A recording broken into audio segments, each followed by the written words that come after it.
মাঝে মাঝে মুই এমন এমন জিনিস বানাই যে ইয়া খাই এমন নিজের হাতে মন নিজের 100 একবার চুম্মা দিতে মন চাই। এই যে যেমন আজকে বানাইছিলাম পাঙ্গাস মাছের নাগেট, এক্সের মজা বইনেরা, এক্সের মজা।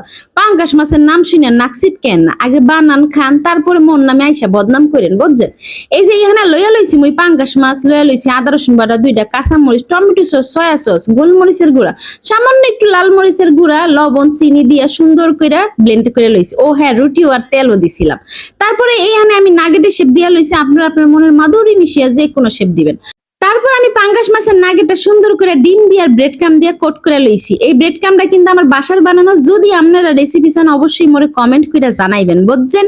আর এখন এটা নিবু নিবু আছে বাইজা লুমু যেন ভিতরে প্রপারলি কুক হয়। বিশ্বাস করেন যারা পাঙ্গাস মাছ খায় না, হ্যাগো যদি আপনি এটা খাওয়ান জীবনেও ধরতে পারবেন এটা পাঙ্গাস মাছ। আমি চ্যালেঞ্জ দিয়ে কইতে পারবো এটা এত এত মজা। তো যাই গা, আজকের রেসিপিটা এই পর্যন্তই ছিল। আমার রেসিপি ভালো লাগিয়া থাকলে অবশ্যই কিন্তু একটা শেয়ার করে দিবেন, কিপটামি করবেন না।